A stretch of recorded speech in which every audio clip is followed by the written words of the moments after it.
Hop. All right.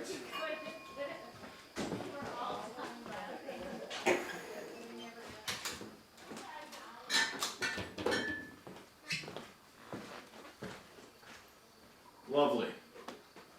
All right.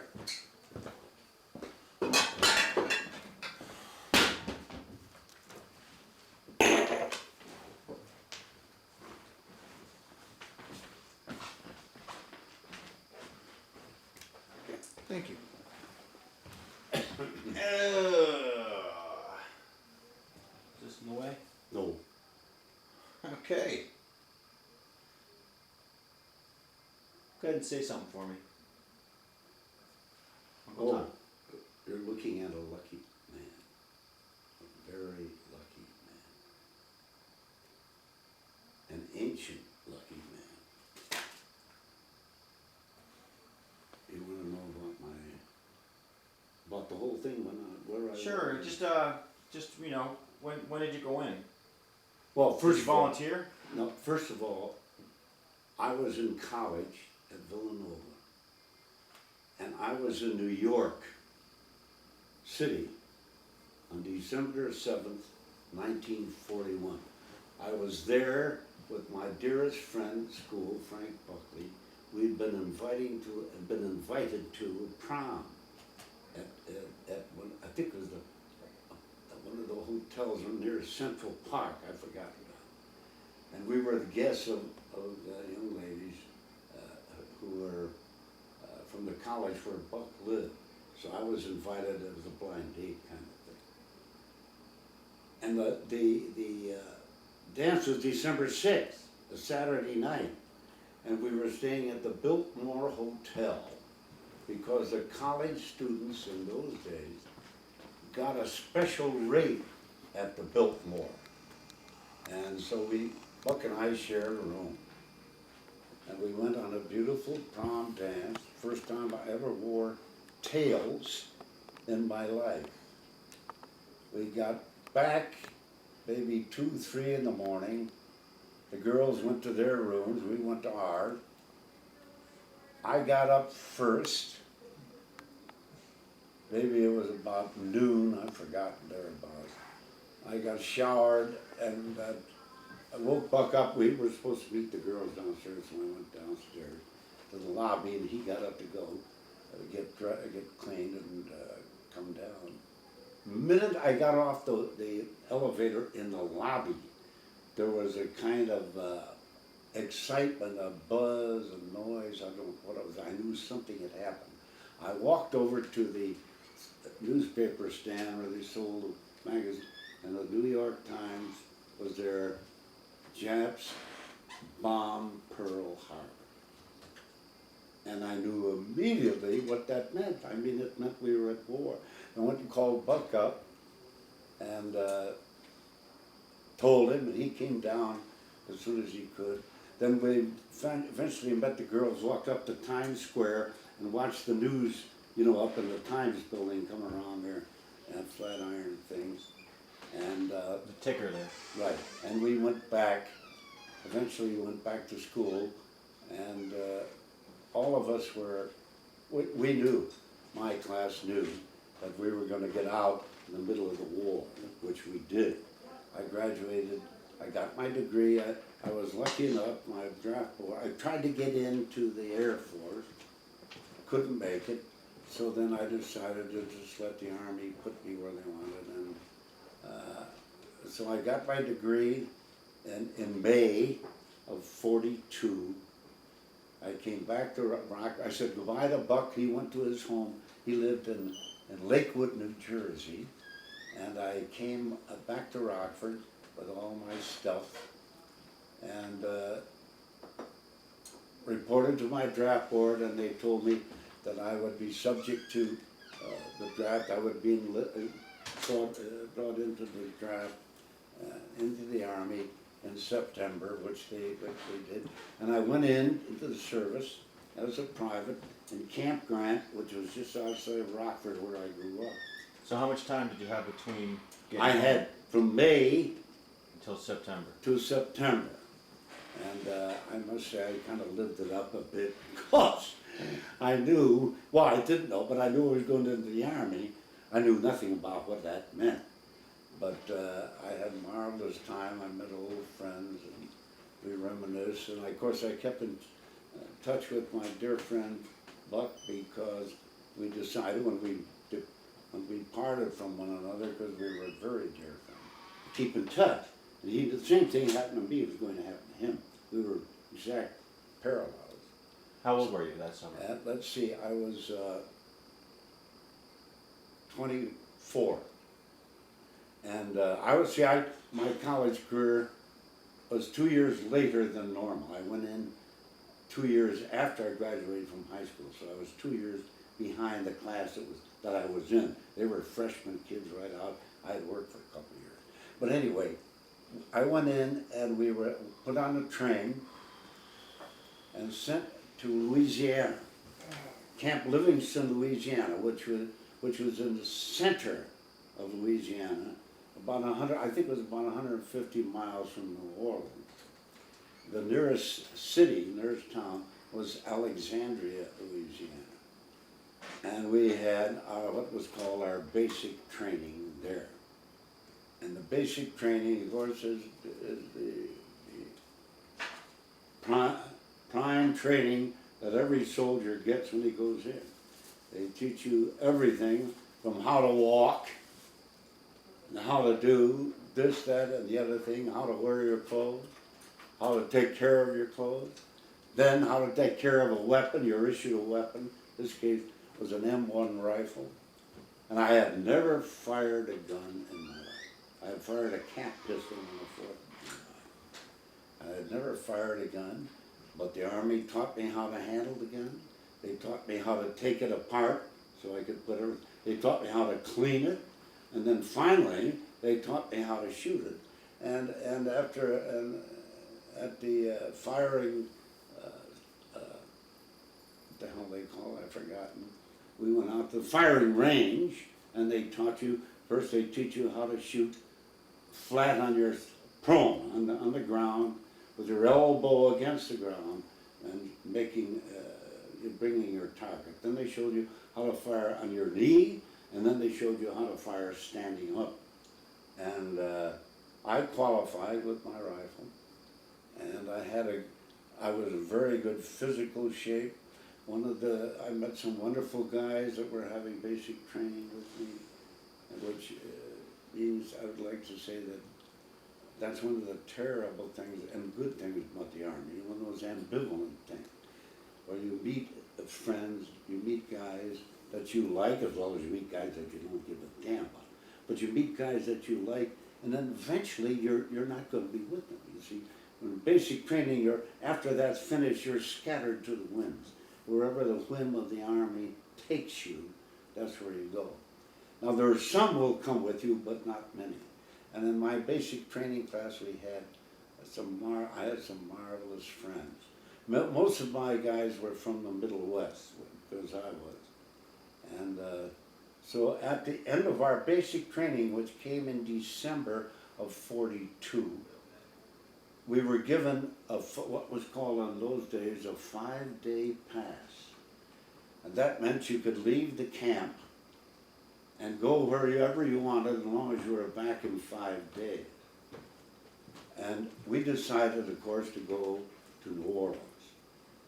And one of the older guys, who was even older than I was, a guy from Wisconsin, what the heck, always a lovely guy, he made the arrangements. He called long distance from a pay phone, and he set us up with a reservation at the St. Charles Hotel in New Orleans, which I understand even today is one of the fine hotels. Well, it's one of the old ones. So we got on the train and away we went.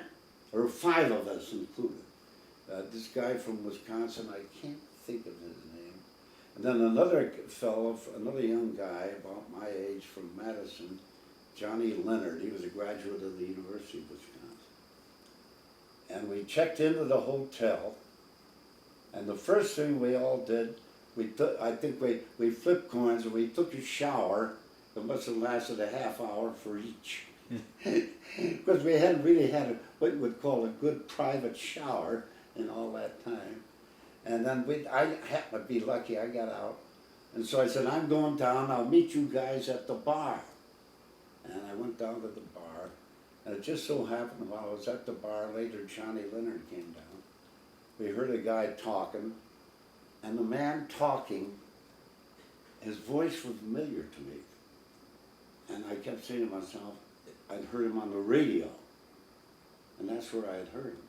The guy was Red Grange. He was one of the great football players in the 20s who entered pro and was one of the first stars of pro football with the Chicago Bears. And he had become a commentator for college football. And what I had forgotten was there was a Sugar Bowl. This was between Christmas and New Year's. There was a Sugar Bowl in New Orleans that within 2 days, this was about the 29th of December. Anyway, I went and introduced myself to him. Make a long story short, we were in uniform. I told him I was from Illinois. He was a graduate, by the way, of University of Illinois. That's where he played football. And he said, are you guys going to the game tomorrow? I said, well, we haven't thought about it. He said, you don't have tickets? I said, no, we just got in about an hour ago. He says, you stay right here. A few minutes later, he came back. He had tickets for all 5 of us for the Sugar Bowl, which we saw the next day at Tulane Stadium. That's a nice treat. Oh, it was. He was kind and friendly. And then we went back to our camp, and then we were sent out after we finished our basic training. We were assigned to different divisions. And I was assigned to the 28th Division, which was the Pennsylvania National Guard. And I've forgotten the infantry number. I think it was the 110th Division, but I could be wrong. But anyway, we went into the division, and luckily, very lucky thing happened. Johnny Leonard, the one guy I knew, was assigned to the same division, and it turned out he was assigned to the same outfit. So that was the only carryover from my basic training. He was in the same, and he was a marvelous little kid, short and stubby, very athletic. He had played football and JV. He couldn't play, he wasn't on the varsity, he wasn't, I guess, big enough. But anyway, we had good times, and we shared a lot of opinions of our life. And we finished, we went up, the division went on to maneuvers. They went on maneuvers in Georgia. We were in Georgia at various places. Then eventually the division was moved to Florida to have what they were called beach landing training, how to land on the beaches. The idea being they already had decided that there were going to be beach landings, and then the Pacific, the way they were going to attack the Japanese was go from island to island. So it was one beach landing after another. So we were sent to Florida. Now we were sent to northern Florida. Like your thumb, we were sent up on the north side, which was the Gulf side of Florida. And this camp was called Camp Carabel. It was built, it was set out right on the sand, barracks set right on the sand. They had slats for floor, no solid floor, just slats of wood. And the sand was everywhere. You would make your bed, your bunk tight in the morning after you got out of it, as you had to do with the Army. And you'd come in and you'd stick your hand under the blanket. And the goddamn sand was in on the sheet. Now how did the sand get from the floor below the slats, really? I don't know, but it was there. Then we would go out, and the main thing we were being taught was how to maneuver on a beach landing. We were sent out on flat bottom, they were called landing craft infantry. They were flat bottom boats, real long, real good length, wide. They had a door that popped out at the end toward the shore. It'd go out and it would back in. And then when the guy in charge of the boat, who was a Navy guy, thought he was in shallow enough water, because you were supposed to get out so that you could walk on the bottom. Now, a lot of times that didn't happen. There are holes in the ocean, you know. You can get out, and you had the rifle above your head. The sergeant yelling at you, don't get that G.D. rifle wet. And of course, sometimes you step into a hole, the water come up over your mouth. And of course, then you'd get help. Now, we did that every other day. That we would go out one day, then we'd have a critique and a march the next day, then we'd go out the third day. Then the fourth day, again, a critique, and so on. Then the fifth day, back we'd go. And it was getting to be horrifying. It was cold. It was in January, and this was northern Florida, not Miami, where the Air Force was. And so Johnny, one day we came in, we were dead tired, we were discouraged, we were disgusted, and Johnny said, you know, Tom, we can get out of here. I said, how the hell do we get out of here? He said, I was just reading on a bulletin board, we can volunteer to take a test for Officer Candidate School, they call OCS in the Army. And he said, look at this, the officers we got here. He said, can't we do as well? Of course, I said, well, I suppose, I said, but I've never had that much experience. But I said, I'll go along. So we went in to see the sergeant, and we signed up for a application for OCS. And then you have to go for a board of officers, 3. Major, I think a couple of captains, doesn't matter. Anyway, and they interview you. First of all, they have your record, and then they interview you about your Army and experience. They can ask any questions you about anything about your personal life. So. And by George, when we finished, they let us pass, and we were given orders to report to Fort Benning, Georgia, the infantry school. Fort Benning is right on the edge, the western edge of Georgia, right across from Mississippi. It's really outside of Columbus, Georgia. So we took a train. We had train orders, and Johnny and I went together. But once we got there, we were separated. We were each sent to what was called a training class, which had a number. He was sent to one training class, and I was sent to other. Training classes were about, I think, 240 guys. So we're divided up into what they call 4 training platoons of about 60 guys each. And then they gave you a curriculum of what you were going to have to do. And I would say that the strongest thing was the physical thing. You had to get yourself in top physical shape. You had to be able to run, carry all the rifle and everything else. And I was in good physical shape in those days. I did smoke, but I did not smoke heavily. And I was a good eater, and I was in good physical condition. And so I went into the training. And each week would be a different thing. And Fort Benning, which by the way is still the infantry center of the U.S. Army, and also the airborne started their training in the same place. And the infantry, there are all kinds of woods and sand outside of there in Georgia. And off we would go every morning. Now you would have every day of the week, Monday through Friday. Then Saturday you would have inspection in your barracks.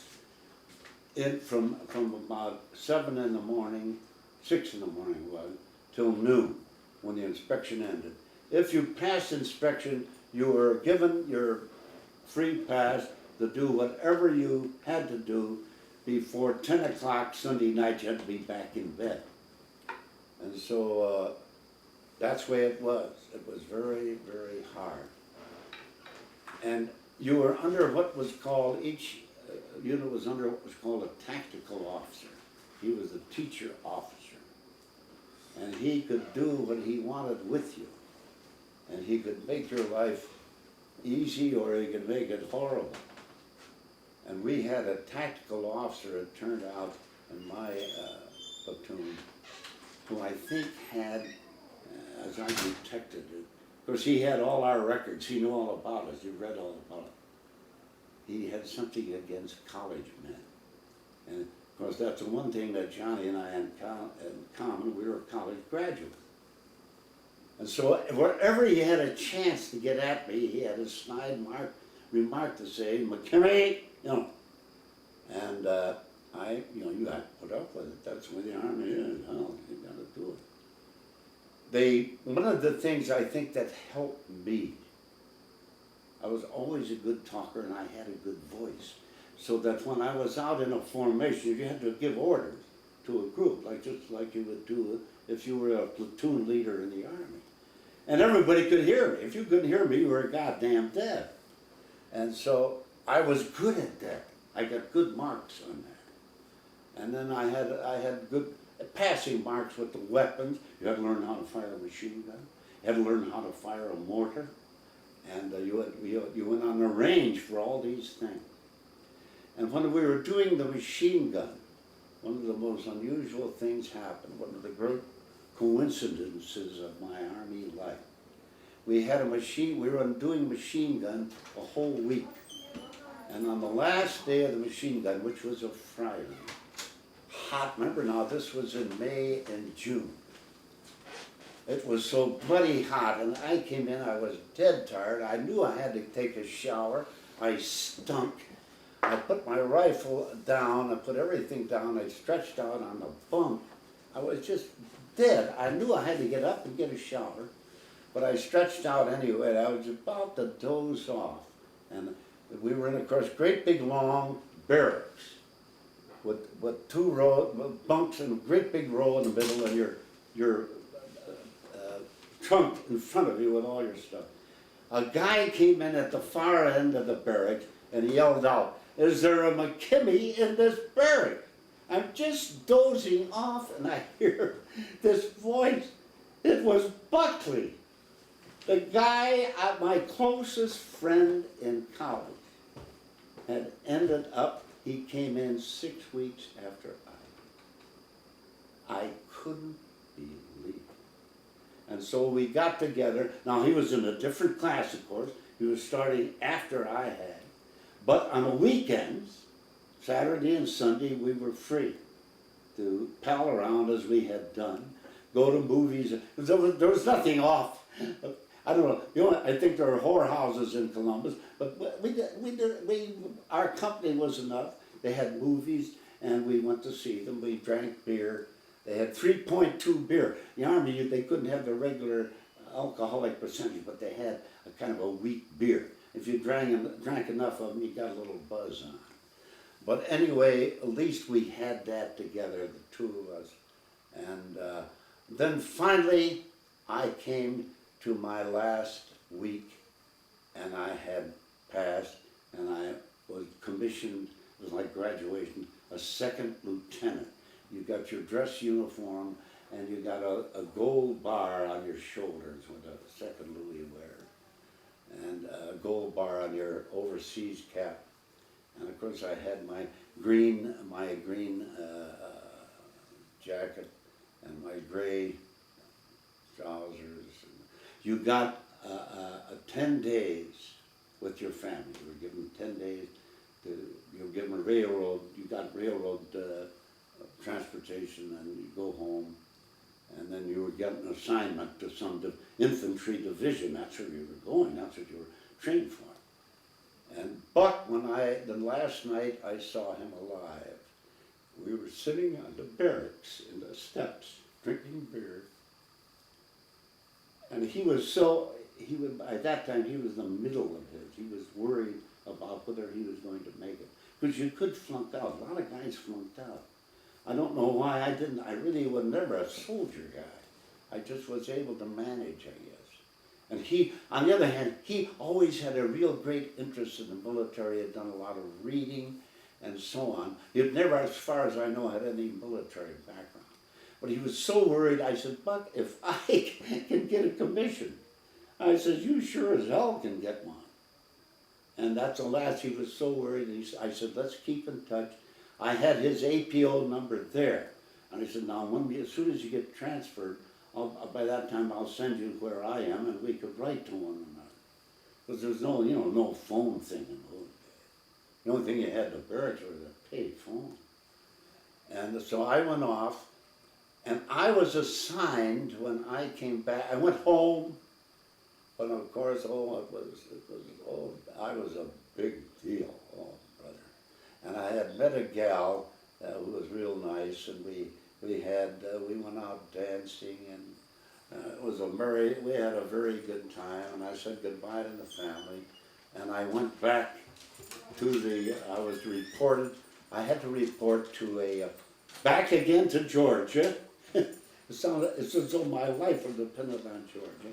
And I was assigned to a Massachusetts National Guard Infantry Division. Now, I can't remember the number of it. It's one of those things that doesn't stick with me. But anyway, I was assigned as a second Louis. That means I was in charge of a platoon. And I had very good officers with me. I had a good commanding officer who knew how to handle young guys, particularly young guys like me who had never been in a real unit. And of course, the first thing you had to do, the platoon you were with, these were your men. These were to be, if you were to go into combat, these are the guys you're going to die with. And so you had to get to know them, make them know you, make them respect you. You had, of course, sergeant each. In an infantry, you had 3 squads. That's a file of men, 12 men. In each squad, there was a sergeant. Then you have an overall sergeant. Each squad, you had a corporal. And these are the guys you worked with. They knew the men better than you did. And you learned from them what the men were, what their good points were, what their bad points were, whether they needed consolation or whether they needed to be chewed out, all that kind of stuff. You got that information from the sergeant. The rest you had to figure out yourself by observing the men, listening to them, talking with them, and so on. These were all guys who had cut away from their home. Some of them were only 18, 19 years old, just kids, never been away from any place. And it was a real great experience. And we went on maneuvers with the division in the woods, and we did all right. And by the way, the guy, I remember now, the guy that was our commanding officer was a captain, of course. An infantry company the captain is the head of the company. And this guy was from Rensselaer Polytechnic, he was an engineer up in New York. And he was a very fine guy, he was an educated guy. He had real blonde hair, but I can't think of his name, but I can see his face. And we got along, we had good officers, and so on. And we kept doing this maneuvering, and so on and so forth, and I think the problem was with our commanding general. I don't know what it was with that division, because we were there much too long. I thought, what the hell are we going to leave Georgia and go somewhere? Everybody felt weird. Eventually I did something which of course, had been taught never to do in the Army. I went into the sergeant one time, the master sergeant at regimental headquarters, and I signed up for overseas duty. I volunteered. This would have been about October 1943. No, it was later, that was November. And sure enough, my number came up and I was told to report to a replacement depot. They were looking for second Louis over in England. I was signed to the European theater rather than the Pacific theater. And so I went over, I was sent to Maryland. What the heck was it? In Maryland, anyway, it was a replacement depot. And I took a train there, and they set up my whole papers, and I was sent to New York for my transportation to England. I was going to be assigned to an outfit in England. And of course, everybody knew there was going to be an invasion. The question was when it was going to be and where it was going to be, but there's going to be invasion of France someplace. So off I went, and as I told today, I went, when I was in New York, I made one big mistake. I stayed at the damn barracks. I could have gone into the city. What it was, you had to hear a roll call in the morning. And that would tell you whether you would have something to do until the next morning. In other words, you had 24 hours off if you didn't get an assignment. And I had the first couple of days, I had 24 hours off. I didn't go in. I could have gone in to see shows in New York. You know, I had Army uniform. I could have got tickets. You know, they were available all over the place. And one of the great plays was playing there, and I knew it, and I didn't go. Othello was playing in New York, one of the great Othellos in the history of American theater, with a black Othello, a guy by the name of Paul Robeson, who was one of the great black actors and singers, was playing the lead in Othello. And I didn't go. That's one of the, I don't know, somebody should have hit me in the head, but I didn't go. And so then the days passed, and eventually we were assigned, we're going to board ship tomorrow morning, have all your gear ready and so on. And you carry everything with you. So I went aboard this ship, the Aquitania. It was from the Cunard English Line, 3-stacker, and it was carrying all replacement troops for divisions in England, getting ready for the invasion. Everybody knew it was coming in 44. This was December of 43. And so I went aboard ship in the Atlantic as we went today out of New York in December. Cold, oh, that, and a great big 3-stacker, 14,000 men aboard. We had little tiny staterooms, 1, 2, 3, 4 bunks. We were stacked in, 8 of them in this little tiny aisle in the middle, you know. And everybody, I never got seasick. The 2 guys got sick right away because the minute we got out from the port into the Atlantic, it was a rugged time. And I remember getting out and going upstairs, up above deck, getting some fresh air. And of course I was fascinated. I was going to see the Atlantic Ocean. I was on the Atlantic Ocean. And one thing I had decided, probably subconsciously, that, you know, I was in the Army, but I was going to live part of the life. I was going to enjoy and see the adventure in it, not just the crap and so on that you had to have in the Army. It was part of it. But I mean, I wasn't going to let that stifle my imagination, stifle my memory, stifle all the things I had learned. And so I enjoyed it. I went up, and of course the English crew, we had ropes all over up on the various levels because they were afraid some of the poor, you know, landlord was going to fall over. And if you got fell over there, goodbye. They just throw rows and that was it. Anyway, we went, and I noticed, I kept trying to keep track in the daytime where the sun was, so I could keep track of the direction we were going, and we went up. We started south, and the next day I looked up, we were going almost directly north. They zigzagged, and I found out, one of the crew guys told me that he said, we don't go in convoy. See, in a convoy with a whole group of ships, you can only go as fast as the slowest ship. Whereas we were on our own, and we had great big engines, and we could make a lot. I think they said the top speed was about 30 knots on that ship. And so they zigzag, and that was the idea. The submarine could not find your pattern. And anyway, they looked for convoys that was easier to find. And anyway, we were out about 4 days. I was out. By the time we got close, I could see, the guy pointed out, he said, that's Ireland. And we came around Ireland, went north, and we landed in Scotland. And we landed in what was called the Firth of Clyde. One of the big rivers in Scotland is Clyde River. And this river had a deep draft, and these great big ships could come in there. And so we landed there, and it took us 3 days. I think I got off on the second day. It took us 3 days to unload the ship. They brought special trains up to this little village It's called Greenock, Scotland. You can see it on a map any place. And then you went down through Scotland into England. And I remember we came down at night, and of course, the trains were all blacked out. They had black, like shades in the train car, because the lights would show from the sky. They were worried about bombers. And when we came into a station, I pulled the damn thing apart and looked out. It was Glasgow, which is one of the big cities in Scotland. And I knew we were heading south.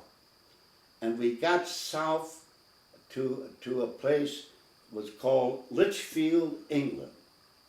And the only thing about Lichfield that I knew, because of my education, Lichfield was the home of Sam Johnson, who was the first great, he wrote the first dictionary of the English language. Sam was one of the great, terrific scholars of the world. And he came from Lichfield. Of course, he was born there. He took himself to London as soon as he could, because it was a good place in Lichfield. But anyway, we got off in Lichfield, and there was a British barracks there that we were sent to, and this was a personnel stop. It was going to be decided where we were going to go, what unit we were going to be assigned for in England. And so we landed in Lichfield Barracks. The beds, the bunks in the barrack, of course, it went back to the 1750s. You know, in England, 1850 is not old, 1750 is old. The bunks were so short, I had to sleep either with my legs hanging out or my head. So I decided to keep my head in, let my legs hang out, and I rolled my blanket around my feet. This was in December, you know, cold. We were there for 3 days, and the third day I got called in.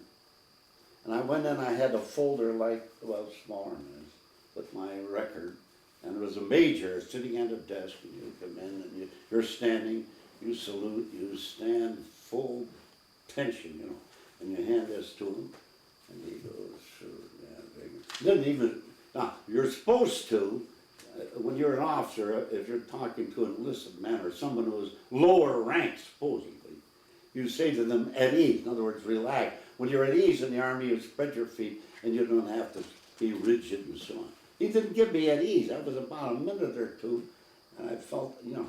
Finally, he said, at ease, Lieutenant. And he said, I've got a spot for you. I didn't say, okay, I just listened. And he said, tomorrow you are going to take orders. He said, you're going to Bristol, England. He said, take the train here. And he said, you'll have no problems, he said, far there. When you get there, you report to this particular unit. And he said, you'll find all the information at the military post in the station. I said, fine.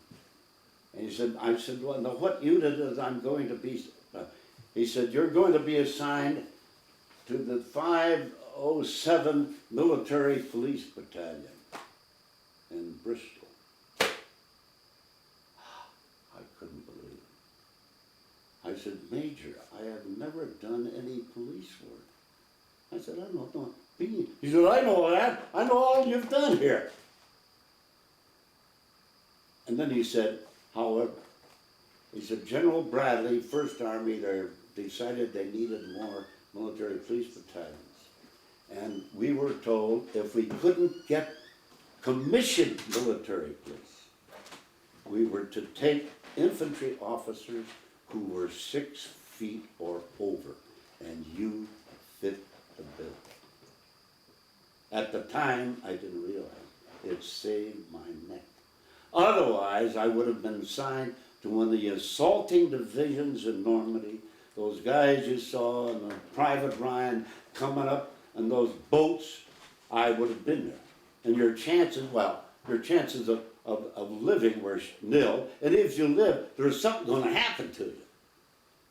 At the time, of course, I was thoroughly disgusted. It shows you how dumb you can be. So anyway, I got on the train. I decided I had to do it. Hell, I got to Bristol, and it turned out that the outfit, I met the outfit, they were a New York outfit. They had trained at Governor's Island. The guys had taken the subways and ferry to get to work, you know, while I was tramping all over Georgia. Anyway, I learned what we had to do. We practiced on, we had 20-some Jeeps, and it was part of our unit. It was a military police company. We had, I think, 14 Harley Davidson motorcycles. Then, of course, we had a 2.5-ton truck as part of our supply, a 3/4-ton truck. I think they had 2 of those where the master sergeant was, and so on. And I had a commanding officer who was kind of a nice guy. His name was I just funny, his name just popped into my head. I'd forgotten his name was Mumley. And he was very, I mean, he turned everything over. He said, McKimmey, you talk to your sergeant. You know what the goddamn, he said, if you don't know what the goddamn in hell is going on, ask the sergeant. That was his instruction. Anyway, I got along, and one of the first things I had to do, of course, I had a platoon. That's how it worked. And a platoon was a group of men that was assigned to a second lieutenant, which I was. And I, of course, had sergeant. And when you're an officer, no one is a closer friend or the biggest enemy you can have is your sergeant. You've got to like the sergeant, and he's got to like you. You don't have to love him, but you got to like him. And luckily, I had good luck in that regard. And so there away we went. And we used to march. One of the things you have to do is keep in physical continuum. So the men, we had so many vehicles, they were used to riding on their butts. You had to take them for long hikes. We hiked way out into the British countryside, up these roads. And I was always a hell of a good walker. I never had anything wrong with my feet or legs. And they, as kind of a codicil, years later, these guys, when I was living in Philadelphia, got in touch with me. They had a reunion, my outfit, in New York. And they invited me up. And I found out at the time what all the enlisted men, they used to call me Boots, because I used to march so goddamn fast. They used to say, oh my God, we got boots today. They were telling me all this. I found this all out later. Anyway, they were marvelous guys. And I used to go marching all over. And we had a very good time. Now, first we were stationed in what was called Somerset, which is western. When you think of London, it was in the east end, really, of the British Isles, over here. And we were over this way, towards Wales on the west end, then, of course, across from Wales to the Irish Sea, and so on. And we were in Somerset, which is a beautiful, beautiful, God, it's a beautiful country. And I had all kinds of things happen to be near there. That's where I met, Chris, can you get Uncle a glass of water? Or a glass of wine. A glass of wine is even better. Do that have some white wine in there? White Wine in there. Anyway, then I was given various assignments. One of the assignments I was given, I was sent to Plymouth, England. It's where the Puritans came over here to Plymouth Rock. Plymouth is southwestern England, and it was a meeting, a pre-invasion, what they call a orientation. Tell you about the overall plan. So they didn't give you any dates now. They just told you we're going to have a plan. We've got a plan. Your unit's got to be ready by such and such a time. So what time of the year is it now? This would have been about April '44, and the reason I think of that was because a strange thing happened to me there. Thank you so much. A strange thing happened to me there. While I was in Plymouth, which by the way is a great big port in southwestern England, the Germans, we had an air raid. I was staying in a big hotel in Plymouth, and I'd had my dinner. We'd had the meetings in the afternoon. I'd had my dinner. I was in the bar having a drink, and holy St. Francis, the air raid siren went off. There were some German bombers. See, there were ships. Plymouth, there were battleships, gunships in the harbor. So they said, don't worry, they had a great big basement in the hotel, that's where we went. We all went down the stairs, winding stairs, take your drinks with you, ladies and gentlemen, and off we went. And what happened was, there was a company in the hotel, a musical show. And the musical show was a chorus girls and all the rest of it. And what the leading man in the musical show, and I'm going to goof this because I can't think of his name, he was a famous Austrian tenor. He was an Austrian Jew who had escaped Germany and came to England, and he had this marvelous voice. And I found out later from this dear friend of mine, Jane, that he was one of the great tenors of all time in Vienna. I can't think of his name. And anyway, I ended up at the bar next to him. He's got a monocle. You know, he's a real Austrian. I couldn't believe it. Look at this guy. He says, Lieutenant, it is my pleasure to shake your hand. And we had and of course he had a couple of good-looking gals with him.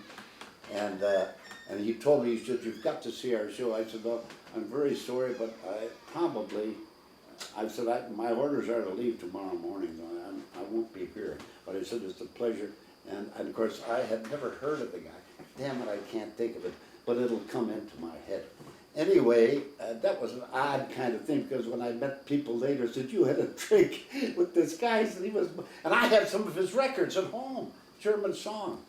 Anyway, I went back, and by that time we were all ready, and the word came through that the invasion was all set, and all our vehicles had to be waterproof, because we were going to be exiting our ship in shallow water, and some of the vehicles were going to get wet, and they put some kind of gook in under the Jeeps and so on, so that they would be functional. So we went to Wales for that. We went to Wales, and we went to Swansea, Wales, which your father told me was one of the big ports on the Bristol Channel. And we went there, got rid of all our vehicles, and we were told we had about a week, do whatever the hell we wanted in Wales, but no transportation. I looked around, there were bicycles, lots of bicycles. So I borrowed a bicycle, and now this was in May, 44. Beautiful. Wales is We're getting there, right? Wales is a beautiful country. Beautiful country. Now, at this point, you didn't know that there was just only a few weeks left until the invasion. Yes, I did by this time. You did know. I knew it was coming within a month. We didn't know the day, but they said a month. And now, I had a hunch. You knew, I had a hunch it was going to be June. But anyway, I went on my bicycle one night. Now, one of the things about England at this time during the war, they had double daylight saving. In other words, at 11 o'clock at night, there was still sun. And of course, the pubs closed at 10. The GI said, Christ's sake, I can't get a drink with the sun shining. Because they closed the goddamn pub because of the daylight saving. I went down, up and down the hill. Did you ever see a movie called How Green Was My Valley? It's about Wales and about that country. If you ever you can rent that. I think it won an award once. But that's where I found out later is where they filmed this movie on location. We went up and down hills, and I came over one of these, a one-arch bridge, you know, like that, short, small bridge. And the title of the village was Talybont on Usk. Talybont was the name of the village. Usk, U-S-K, was the name of the river. And the river wasn't as wide as this room. It was just a stream, you know. Talybont on Usk. I came over, and I'm looking for a pub. The sun is still up. It's about 8 o'clock at night, I think. And I go in, I see a pub. I forgot now what it was. They all have very colorful names, the pubs do. And I put my bicycle outside. And of course, you never, in those days, you already went supplied wherever you went with cigarette. Because you could get cigarettes in the army. You couldn't get toilet paper, but you could get cigarettes, you know. And so you always carried extra because cigarettes, the population, you endeared yourself to the population if you could offer them a cigarette. So I had my cigarettes, I pulled a bicycle, I went into the pub, and I realized the minute I walked in uniform, all the guys, and then they have, the pubs and the men are in one part and the women are in what I call a family room, through the door. And I walked into the bar, and I got the bartender, you could see from my rank, he called me Lieutenant. Lieutenant, how are you? And so on. And he knew I was a Yank, of course, in my uniform. And I found out after I chatted with him for a minute or two, I was only the second Yank that had been in this village since the war started. Now, why is that? You had a bicycle, so you went out. Right, and so I got out this extra. I said, give it. First of all, I said I had all kind of money in my pocket. You know, I couldn't spend anything, and I still had my pay. So I get everybody here a drink on me. And then I said, if anybody wants cigarettes, they wanted more cigarettes than they did the drinks because they couldn't get American cigarettes. I forgot what I had. Never knew what kind you're going to get. And I had a lovely time there. It was very nice. And I got on a bicycle. It was getting late, and I knew I had to find my way back to where I was sleeping. And I can't think of what was near this seaport. And as I came down the street, as I was leaving the pub, I was riding down the street, and I heard this music. Voices. The Welsh are famous, I hadn't thought about it, for their choir, for their chorus, singing. Little tiny church, you never heard such singing. They were having choir practice.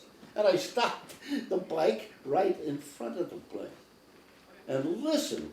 God, it would break your heart. And of course, Welsh music, like the Irish, has kind of a sad tinge about it too. And then they were singing some of the famous English hymns. And I thought it was lovely. And they finally stopped pouring out of the church, so I got back on my bicycle. And I rode down the main street. It was only really one street. It led right to the bridge. There was no way of getting lost. All I had to do was have enough strength to get myself back. And I stopped to light a cigarette. I was right under a little house right on the main street. And I look up, and here's a little girl looking out the window at me. As I light the cigarette, there she is up there. And I said, how are you? She said, oh, I'm fine. You're a Yank, aren't you? I said, yes. She said, can you wait a minute? I said, okay. So I waited a minute, and pretty soon she came out. She was about 12 years old, cute little girl. And she said, you know, we haven't seen many Yanks here. And she said, I'd like you to come. Why can't you come in and say hello to my mom and papa? And I said, well, I said, as long as I can find my way back. I had no words. I couldn't get in any trouble. And so I went in to the house, and there was her mother and father and her older sister. A beautiful girl, I'd say she was probably about 17. Coal black hair. Their names were Morgan. It's a very common Welsh name. Only they say Morgan. Mr. and Mrs. Morgan. I love to hear them talk. And they were so nice. And she said, can you come tomorrow? I think this was a Saturday. And she said, can you come for dinner tomorrow? Please, we would love to have you for dinner. And we were told, and I knew, the British didn't have a lot to eat. And you hated to infringe on the Sunday meal, probably their biggest meal of the week without question. And to feed another mouth, they were all on rations. Everything was rationed. Butter, meat, everything, if they could get it. And I kind of hesitated. She said, now don't worry. She said, please, we will want to have your company. And so I said, all right, I'll be back tomorrow. And I tried to get a hold of something from our company mess sergeant to give them, and I managed to find some I think it was marmalade jam, that kind of thing, which they liked, and I brought that. And we had a lovely day, and the mother played the piano, and the kids, although Welsh can sing, it's natural to them, like the Irish, I guess. And oh, it was lovely. And she said, now, next week, she said, if you're still here, I said, no, madam, I said, Mrs. Morgan, Mrs. Morgan, I really don't think I'll be here. I said, but I really don't know. She said, I understand. I said, if I can possibly come back next Sunday, or next Saturday, I'll do it. I said, if nothing intervenes. And she said, fine. And they took the name of my unit. You have what they call American Post APO box with your unit number on it. And they wanted to write you. And so I wasn't able, by the time I got back, the orders had come through. We were going to go aboard ship, Liberty ship, and the Bristol Channel, and the date had all been decided, June the 5th, and we were to be ready on all board ship. We boarded ship on Memorial Day, May 30th. That's when I went aboard the ship in England, in Wales. And we went sailing out into the Bristol Channel.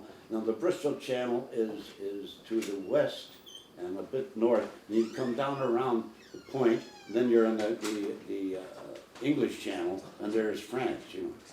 And so we had to rendezvous with our ship. We rendezvoused, and away we came. By that time, all the men were informed. We informed our men we were going to go into France, and June the 5th was the date, and we would come in after the initial assault. And so I said, you want, right, good idea, now to write home, send a note. I said, we don't know. They had what they called V-mail in those days. It was little mail, it was a combination 4-page letter and envelope that you sealed. And actually, you had to save 1 page for the address. It was really 3. You had to write small, and then they sent that in packets back to the States. And so everybody had to write email, and off we went, and we sailed on, and then suddenly we hit a storm when we hit the channel. God, it was rough. And word came through that the invasion had been postponed. The 5th, the weather was not good enough. Actually, they went in, as you know, on the 6th. And even then the weather was bad, but they knew it was going to clear up, so they decided to take a chance. And all the while we were out in the channel, you could see the big guns in front of us booming away, flashing. These were the battleships. Now we were way back at them. We were not in any, I was not in any harm other than from the sea itself. But there's nobody shooting at us where we were. And eventually cleared up, and we found out that the 6th, the next day, they were hitting the beaches. But if you ever go to Arlington, if you'll just remember his name. You have to read the sonnet for us. And you'll find his. What? You'll find his grave, a little marker. This was written for the occasion of the Memorial Day thing, and I had dedicated it to him. Oh, shake your shrunken memory with pain, poor purchased from our history's dog-eared past. Chosin, these are names of battles going back in time. Cherbourg, Chateau-Thierry, Chickamauga, Lake Champlain, names quick chosen, first to bloody last. They shadow shape the rites we now rehearse. See, this was done out on the lawn with the flag and so on, round rallying points on flag-flung lawns of green, or where 500 throttled miles curse the sound swift marvels wrought by man's machine, the Memorial Day race. Huh? Can memory forget the bugle sound of sacrifice, a